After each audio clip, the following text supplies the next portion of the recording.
Hello and welcome to another episode of Attacking Third, a CBS Sports soccer podcast. I'm Sandra Herrera, lead NWSL writer for CBS Sports, joined today as always by my colleague and co-host Lisa Roman, NWSL analyst and broadcaster. On today's episode, we are continuing our 2022 NWSL season team-by-team previews. Today, we're going to be taking a deep dive into Racing Louisville FC. But first, a quick reminder to follow us on Twitter for all breaking news at Attacking Third. And if you're listening to this as a podcast, please go ahead and give us a 5-star rating and review. It really takes a second and it helps us out so much. So whether you're on Apple Podcasts or Spotify right now, on the Attacking Third page, go ahead and hit us with the 5 stars. I'm ready to talk about Racing Louisville FC. How you doing today, Lisa? I am good, Sandra. I'm having a pretty good day, like in my personal life. So that's fun. Had a really good breakfast. The sun is shining. It's a little bit warmer here this week in Philadelphia. So I like that. It just makes me a little bit happier. I'm doing pretty good, Sandra. How are you?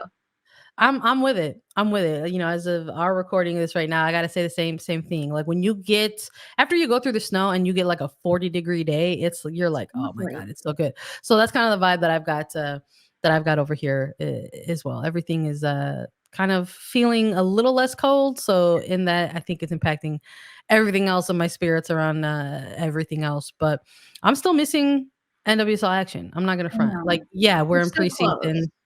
We're in preseason, but that's the thing. It's like we're so close, yet we're still like so far. You know what I mean? So, but part of what's helping us sort of, I guess, kill the time and make this time go a little bit faster is the fact that we are taking the opportunity to dive in and go through some previews with these teams. And today we're going to be talking about Racing Louisville FC. Let's maybe go over a little bit of a team overview, take a look at their offseason a little bit in terms of how they navigated that.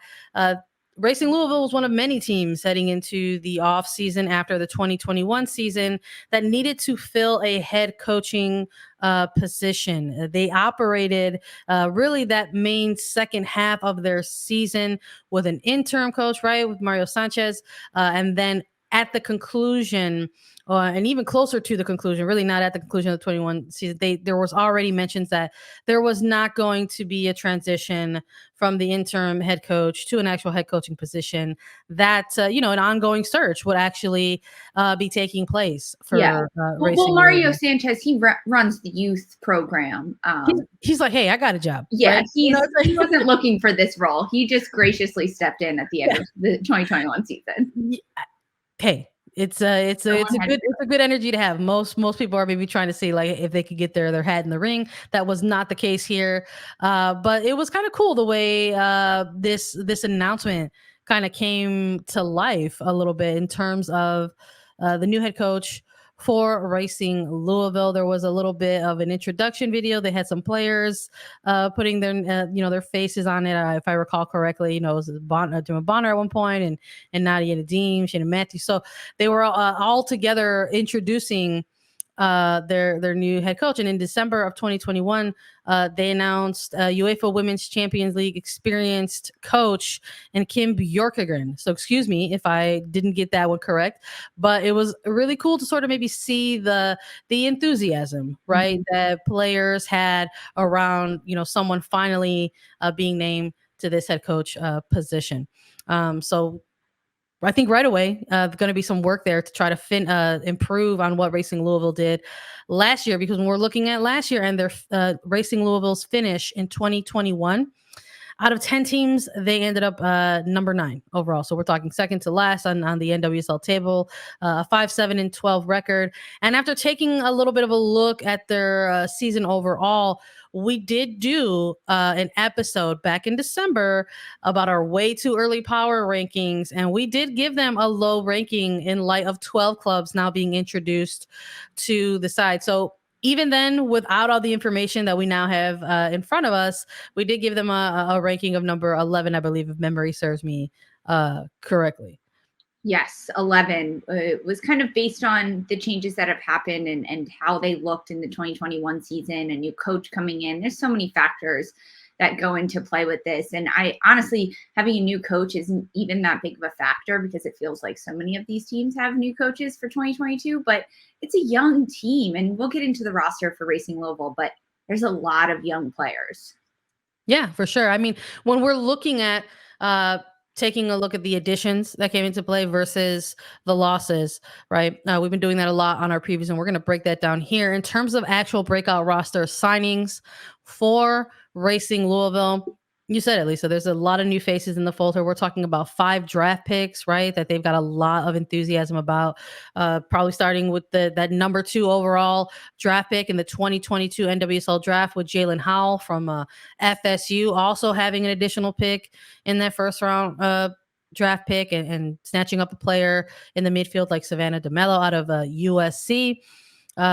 Charm Morgan, Jordan Bloomer, Jenna Menta, Sydney Cummins. And then this is just like navigating the draft class, right, during this offseason.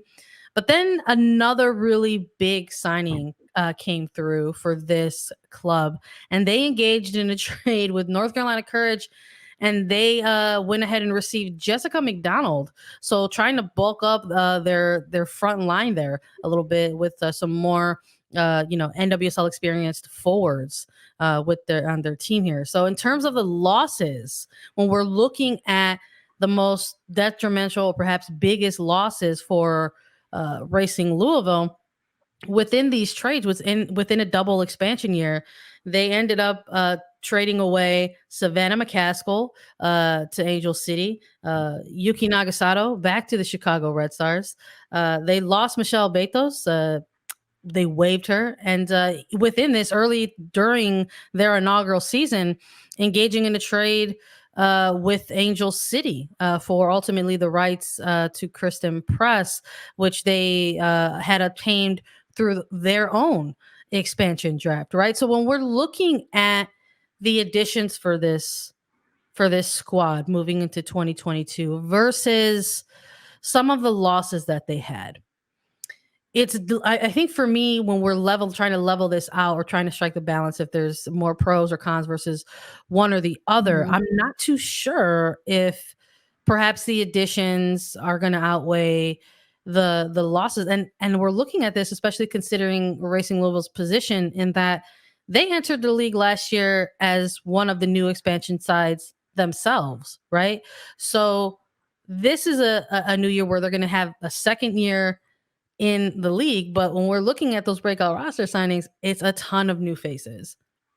The new faces don't help with the lack of experience on this type of squad. I mean, even last year throughout 2021, it was the 3 heavy hitter veterans for Racing Louisville in Michelle Betos in goal, Savannah Mccaskill in the midfield, and Yuki Nagasato as the forward, as their 3 veterans that Sanchez said that he leaned on a lot, the players looked up to. They truly led the team. All 3 of those players are now gone. And I think when you look at that, losing McCaskill in the midfield, Nagasato up top, and Betos in goal, which is your entire veteran leadership, that's a very big loss. That is very, very huge on many different levels, not just skill on the pitch and scoring goals and being able to organize teams and play that type of role, but in the locker room, in training, setting the tone, being those players that the younger ones and the rookies can turn to and say, oh, this is how we do it. This is how we pick ourselves up after a loss. This is how we rally around players during injury. This is how we kind of conduct ourselves as professionals. So looking at the draft picks that they got, I mean, even Jaylen Howell, like that's a huge grab for Racing Louisville. Even Savannah DeMello in the midfield, both of those players are really, really huge grabs. Now, how much of an impact can they make in their very first season playing alongside other rookies or even second-year players in the midfield? It does hurt them as rookies because you can't learn as much from a 2-year player as you could from a 5-year player or a 6-year veteran in the NWSL. So a lot of growth to come from this team. Having Jess McDonald from North Carolina in the front line, she'll hopefully help spur things along. She's a very big veteran leader that can rally the players in the locker room before games and even in games, score some goals for them. But the biggest loss is midfielder Savannah Mccaskill going to Angel City. She was the conductor of the middle of the field for Racing Louisville last year. The entire offense ran through her. The entire defense ran through McCaskill. She did everything. She had assists. She had goals. She was helping the younger players. She poured her heart and soul out into this team last year. So as great as Jess McDonald is going to be for this club, the loss of McCaskill, Yuki Nagasato, and Michelle Betos is greater than the gains of all of these draft picks. I would agree that Savannah Mccaskill is probably the biggest loss in this one. These are, and maybe adjacent to that, somebody like Yuki Nagasato. I'm sure people will disagree with that, but you have to, again, I'm just thinking back to how this team was built for their very first year ever in 2021. And this is a team formerly head by head coach Christy Holly, who was eventually terminated for cause, right, mid-season of 2021, and was given the responsibility of building this team that, ultimately we didn't really see, moments where this was a team that was going to take that next step, right? Which is not an uncommon trend. It's not something that is unfamiliar. We've seen historically that expansion sides, when they get into that first year, have struggled, right? To sort of gain their footing in the league. So when I'm looking at the biggest losses, I have to agree with you that somebody like a McCaskill has to be considered in that thread, even if maybe people think that the return on making a trade for someone like her wasn't up to par. But this is a player, along with Nagasato, that this franchise engaged in a trade with ahead of their expansion draft. Specifically, they targeted these players specifically to bring them to Racing Louisville to help try to facilitate or build an attack with them involved. And now they are no longer part of that process, as short as that window was. Part of that may also come with having a new coach, right? And having a new system and a new formation. Yeah. Yes. I was just going to say a huge part of that's going to say, is because they are going to be stepping in to the season with new personnel, even on the administrative side of things. And that also there's a little bit of weight in the fact that somebody like Nagasato is newly engaged and is requesting to, maybe go back to her former home market. These are things that they considered, and that came out in the releases as well. But McCaskill to Angel City, after not just now they're looking at their losses. It's not just McCaskill at this point. It's, it's Kristen Press. There's multiple, they could say that there's now multiple players that were under the umbrella of Racing Louisville at one point that are no longer there, that are now with Angel City. So there's again, we're trying to find the balance, and you're looking at if maybe something cancels out the other, but I'm not necessarily seeing that here in terms of the acquisitions versus the losses. Now, looking at this roster overall, when we're looking at this preseason roster, a lot of those new additions are sprinkled within it, right? A ton of draft picks. Okay, so let's just go through this position by position. We love going through the preseason rosters. 27 players reported for Racing Louisville, 17 currently under contract. For goalkeepers, they're running with 4 at the moment. Hillary Beal, Jordan Bloomer, Gabby Kozelos, Katie Lund. Defenders with 8. Gemma Bonner, Sydney Cummings, Emily Fox, Neely Martin, Charmy Morgan, Addison Merrick, Aaron Simon, Emily Smith. For the midfield core, 7 total: Savannah DeMello, Jalen Howe, Taylor Malham, Lauren Millay, Freya Olfson, Taylor Otto, and Sadie Sider-Eckenberg. And for forwards, they had 9. They had Kristen Davis, Emma Ekich, Parker Goings, Cece Kaiser. They did name Shayna Matthews to the roster initially, Jessica McDonald, Jenna Menta, Nadia Nadim, and Ebony Salmon. Now, some updates even within that, right? I'm using past tense. Shayna Williams recently announcing that she and her husband are expecting a baby number 3 for them. And then Nadia Nadim is someone who recently announced that it's official. She is now Dr. Nadim. A delightful interview that we had with her back on Attacking Third, where we got to chat about that a little bit. So this is another player that's not yet technically rostered within the preseason as well. But again, running through a lot of those names, it's like you're like college draft pick, college draft pick, college draft pick, college draft pick, non-roster invitee, non-roster invitee, it's like it's on and on. So ton of new faces for this franchise. It's almost as if there's a little bit of a reset button that's being hit here, as if this season 2022 is actually going to be a season in which young players come in and they try to build something up with this franchise. And I think that's what they could have. I mean, in hearing what new head coach Kim Björkegren is saying about this squad in just the early days of preseason, he's doing a lot of media for Racing Louisville. He's really excited to kind of mold these young minds and these young soccer players. And I think that's really like his bread and butter, is getting these younger players, getting these non-professionals, really these first-year rookies in the league, to kind of mold them into the type of players and have the type of team that he wants. And he's a coach that has been with UEFA Women's Champions League. He's been in European title winner. He knows a lot about different styles of the game. So that could be really beneficial. And frankly, as a college player that didn't get drafted and you're looking to go to open tryouts, I would go to Racing Louisville because they're a young team. They have a lot of open holes. You know that they're looking to do that. So maybe that's why there's also a lot of non-roster invitees listed here. But I mean, you mentioned the two asterisks next to two of the forwards already, and Shayna Matthews, who is expecting a baby, and Nadia Nadim, who is a doctor and also recovering from her ACL injury that happened in the second half of the 2021 season. So their 9 forwards already whittled down to 7, but so many young players, a lot of draft picks, a lot of non-roster invites, but there's still a lot of talent surrounding these young players that does allow for a young prospect. We've been highlighting them in every team preview that we're doing, Sandra, and there's plenty to pick from. Oh my God. Louisville. Yeah, we're listing him off, even in just the biggest signing or biggest acquisitions, right? But when we're breaking it down in terms of the young prospect, right, the top prospect that we're going to be keeping an eye on, there's a ton to choose from here, but I think you cannot, ignore the fact that they had the number 2 selection overall, and when Jaylen Howell was still available on that board, they went with the midfielder out of FSU. Jaylen Howe is going to be our young prospect that we are going to be keeping an eye on.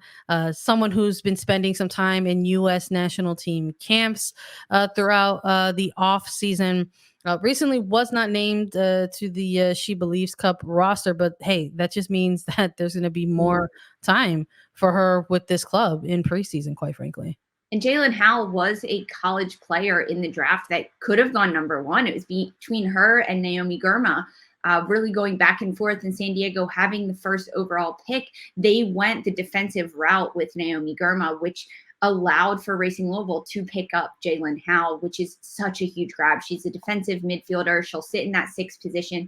I know that we've been trying to do starting 11s, and it's really hard because this is a lot of young players, but I see Jaylen Howe starting for this club. I think that she will. I mean, she's such a young prospect, but she's played a lot of different time at FSU. She had a great career there. She's done a lot with the national team already. She was called into the January camp in 2021, called in again in 2022. She's making waves at the national team level, at the senior national team level. And I think it's just a matter of time. And also because Racing Louisville is just a young team overall, if you need young players to start, you're going to look to your number 2 overall draft pick. And she's got a vulnerable position in the defensive midfield. So that could allow for some changes to happen there. But frankly, no, I see Jaylen Howe as a starter for Racing Louisville and someone that will just immensely grow her game. And mind you, Racing Louisville also has Emily Fox on their team. She was nominated for Rookie of the Year, a finalist for Rookie of the Year last year. She's on the U.S. Women's National Team. She's a defender as well. She played with Racing Louisville last year. I hope that those two are already fostering a relationship in these early days of preseason, because that will be really beneficial for both parties. Yeah, I mean, I'm in agreement with you. Like, I'm even looking back at this preseason roster that we just rattled off, and it's like, yes, Jaylen Howell, but there's just so many opportunities, and there's so many young prospects here that you can really slot into this highlight section, for anyone. I mean, I'm even looking at somebody like a Savannah DeMello to maybe continue, building alongside of Howell as well. So it's just there's a lot here, but I'm enthusiastic about it. I think there's a level of there's almost a breath of fresh air, right? There's a level of like, listen, the expectations are a little bit different on a young club versus maybe a different club with a different culture of, standard of winning or competition.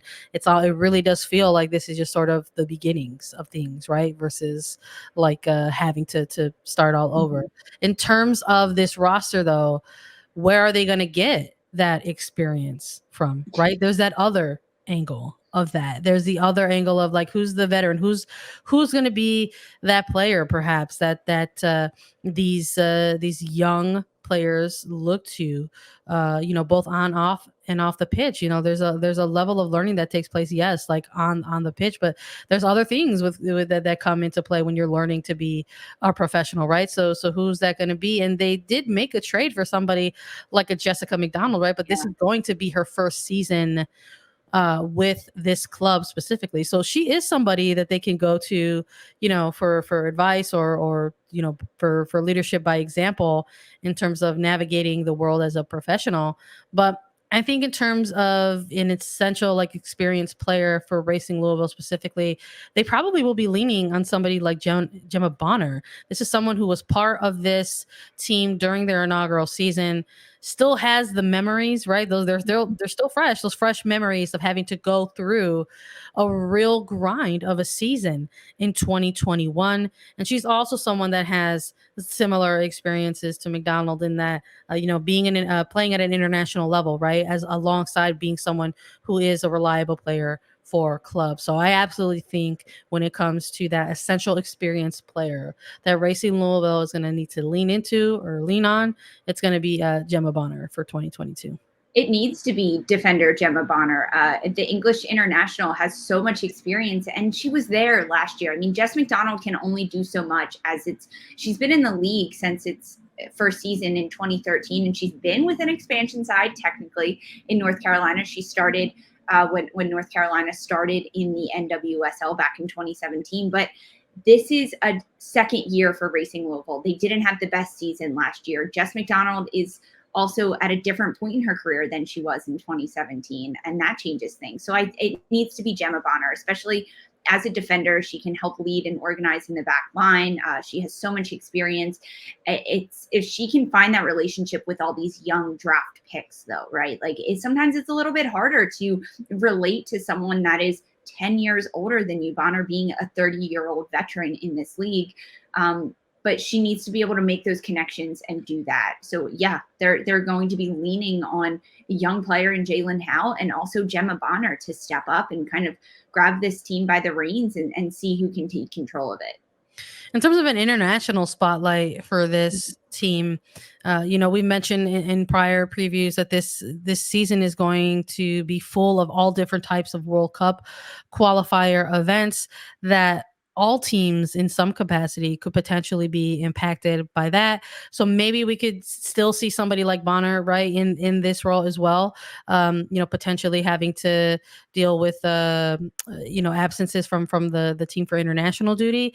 But we're also going to be keeping an eye on Emily Fox, right? Another one of these players, these young players for this roster, going into her second season as a professional, earned a Rookie of the Year nomination for NWSL. So she was somebody that I know a lot of Racing Louisville fans were keeping their eye on and were excited about to help build around this type of player, at her outside back position. And similar to Howell, is a player who has been getting more looks at the United States women's national team senior level at that outside back position. So there is a potential that we will see Emily Fox, right, in this sort of international spotlight moving forward in a 2022 season that will have international windows and will have varying World Cup qualifying events, which, missing pieces from this roster throughout the season, on top of having a lot of new faces that are going to try to establish chemistry as best they can.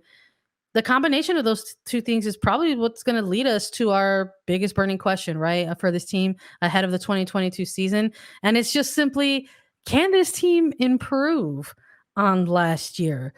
This is a team, again, 9th place at the time, second to last place in the league. Can they improve on a standing this year? Now with 12 teams in place, will they find themselves lower than they were last year? Or will they find themselves in a way to, go ahead and break through, and shock the league, quite frankly? There's a lot that could potentially be holding Racing Louisville down in terms of the bottom of the standings, in terms of their ability to play this year, going up now against 11 teams in the NWSL, adding 2 expansion clubs that have a lot of depth, a lot of experience, a lot of power in the front office. And also they're so young. And I know we've harped on that throughout this preview, but they really are. They don't know what it's like. And the naivety may actually help Racing Louisville in those moments when they're going up against big players, against big powerhouse teams in Portland Thorns that is traditionally top of the league standings, against a Washington Spirit that won the league last year. They could have players that are just going out there to have fun and play soccer. So it's improving upon last year is the biggest question. Now, I don't necessarily think they're going to jump 10 places in the standings and finish at a top 2 spot, but improving upon last year means every single game getting better, whether it's staying consistent on the ball, scoring more goals than they did last year. I think that's something that they could really improve on. Maybe conceding less goals than they did last year, keeping the goal margins tighter throughout matches, staying in games longer. There's so many different nuances that Racing Louisville can write on their whiteboard and say, this is our goal for this week, for this month, for this year, and this season. And overall, it's just, can they improve day by day, score a little bit more, get these young players experience? And who knows, maybe at the end of 22, we'll be really pleased with what Racing Louisville has done, but can they improve? We'll see. That's the biggest burning question for us ahead of the 2022 season, which honestly maybe makes our projected finish for 2022 a little bit difficult in that aspect. If that is also our burning question, hit me with a range, Lisa. Is there are you putting an actual number on it, or we're looking more at a range for a projected finish for this team? It's so hard to put a specific number on it because I want these young players to come in and just like wrecking ball. Yeah, do what right. they can. I want to be proved wrong every single time we do these predictions when I have to do this. But a range, I mean, out of playoff contention and even the bottom of that playoff contention, if the top 6 teams make the postseason in the NWSL, I see Racing Louisville maybe between like an 8 and 11, 8 and 12 being the bottom portion, the bottom 5th of this table. That's where I see them. If they get to 8th spot, that's a big improvement upon last year. That's a huge improvement upon last year, being second to last. It's a step up. It would be a step up, right? It's a huge step up. I mean, in that sense, they're jumping 4 spots all the way up to 8th place. So I'll give it like 8 to 12. I don't think that's unfair, right? I mean, I think that'll be the biggest thing, right? I'm going to be looking for, in terms of a projected finish, like even if it is somewhere in this bottom half range, I'm going to be looking for, strong individual performances, right? There's a lot of new faces on this team. We've been talking about it the whole time. So that means there's going to be real opportunity here, right? And when there's opportunity, you're going to be looking for those strong individual performances. So that's what I'm going to be looking for sure when it comes to this team in 2022. I hope everyone else is going to keep an eye on Racing Louisville as well, just to see if the kids can play. I want to thank everybody for listening to our Racing Louisville 2022 preview. Again, we've got full team by team previews for all 12 clubs in the NWSL that are coming up. So stay tuned. You can drop us your thoughts about Racing Louisville on Twitter at Attacking Third, or in the comments if you subscribe on YouTube at youtube.com/Attacking Third.